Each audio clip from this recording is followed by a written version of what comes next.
बड़ा नीक लागे प्रभु तोहरो रचनमा, बड़ा नीक लागे प्रभु तोहरो रचनमा, बड़ा नीक लागे प्रभु तोहरो रचनमा हो, तोहरो रचनमा हो, तोहरे रचनमा, बड़ा नीक लागे प्रभु तोहरो रचनमा, बड़ा नीक लागे प्रभु तोहरो रचनमा, बड़ा नीक लागे प्रभु।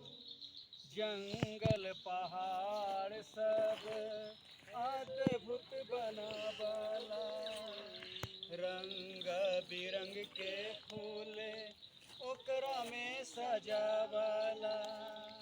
जंगल पहाड़ प्रभु अद्भुत बनावला, रंग बिरंग के फूल ओकरा में सजावला।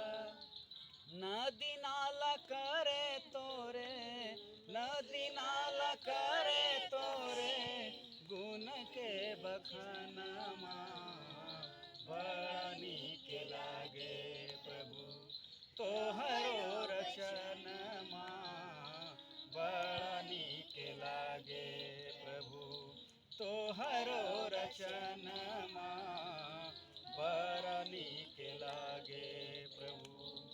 आप सभी को जय मसीह की। आज हम लोग ये गीत इसलिए गा रहे हैं क्योंकि परमेश्वर एक अच्छा मौका दिए कि आज हम लोग दार्जिलिंग में एक जगह है मिरिक, और वहाँ पर हम लोग पहाड़ की ऊंचाइयों पर हैं, और इतना अद्भुत ये वातावरण लग रहा है, बिल्कुल सुहावना मौसम, ठंडा, पूरा पेड़ पौधा, पहाड़, नदी, झरना हम लोग देख रहे हैं।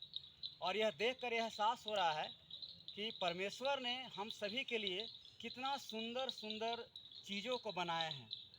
और जब हम इन चीज़ों को देखते हैं तो हमें लगता है कि परमेश्वर की स्तुति और महिमा हर एक इंसान को करना चाहिए, क्योंकि परमेश्वर प्रशंसा के योग्य परमेश्वर हैं। वो इतनी अद्भुत सृष्टि बनाए हैं हमें, हम सबों के आनंद के लिए, कि इसके लिए प्रत्येक मानव जाति को स्तुति और महिमा करना चाहिए। हम अभी वचन में देख रहे हैं भजन संहिता 148, इसका 1 से हम 14 तक पढ़ रहे हैं। यहाँ लिखा है, याह की स्तुति करो, यहोवा की स्तुति स्वर्ग में से करो, उसकी स्तुति ऊंचे स्थानों में करो, और हे उसके दूतों उसकी स्तुति करो, हे उसके सब सेवा उसकी स्तुति करो, हे सूर्य और चंद्रमा उसकी स्तुति करो, हे सब ज्योतिमय तारागण उसकी स्तुति करो, हे सब से ऊंचे आकाश और हे आकाश के ऊपर वाले जल, तुम दोनों उसकी स्तुति करो। वे यहोवा के नाम की स्तुति करें, क्योंकि उसने आज्ञा दी और ये सिरजे गए, और उसने उनको सदा सर्वदा के लिए स्थिर किया है, और ऐसी विधि ठहराई जो टलने की नहीं।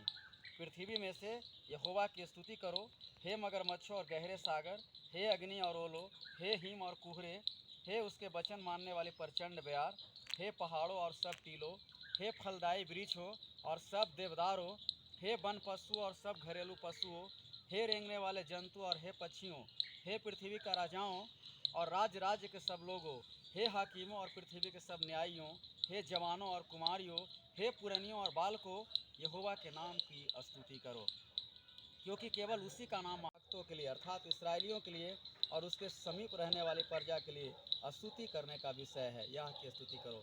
परमेश्वर इस वचन के द्वारा हम सबों को आशीष करें।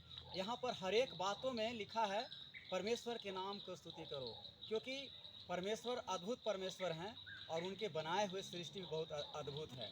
और इसलिए यहाँ पर भजनकार लिख रहे हैं कि परमेश्वर के नाम को हम इंसान को हमेशा स्तुति करना चाहिए, क्योंकि परमेश्वर के अनुग्रह के बगैर हम लोग एक दिन भी जीवित नहीं रह सकते हैं। आज हम लोग यहाँ पर आए हैं और बहुत ही अच्छा मौसम और ये सब कुछ सुहावना लग रहा है, और इसके द्वारा हम लोग सीख रहे हैं कि यहाँ पर इतना सुहावना मौसम क्यों है, क्योंकि बहुत सारे पशु पक्षी, जंगल और पहाड़ पूरा अद्भुत है। और इसके द्वारा हम सीख रहे हैं कि इतना सारा वन वृक्ष और ये सब होने के कारण ही मौसम इतना सुहावना है। तो परमेश्वर ने हम सबों के लिए इतना सारा कार्य किए। आप और हम सोचें, आज ये जंगल नहीं होता है ना, इतना अद्भुत ये नहीं होता तो कितना प्रदूषित होता, हम लोग गर्मी से परेशान होते हैं, हम लोग को सही ऑक्सीजन नहीं मिलता। लेकिन ये सब परमेश्वर का दिया हुआ ही गिफ्ट है कि हम लोग हर एक तरह से आशीषित हैं।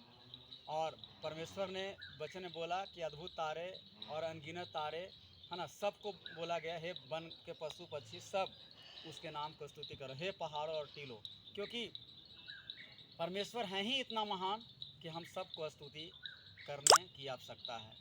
लेकिन आज हम देख रहे हैं कि फिर भी बहुत सारे इंसान जो है वो परमेश्वर की स्तुति और महिमा नहीं करते हैं और पाप में अपना जीवन बिताकर अपने जीवन को बर्बाद कर रहे हैं। तो आज के ये संदेश हम लोग को यही सिखाता है कि परमेश्वर का सृष्टि बहुत अद्भुत है और हम उसका आनंद उठाएं और परमेश्वर के नाम को महिमा करें। तो इन सारी बातों के साथ परमेश्वर आप सबों को आशीष करें। धन्यवाद।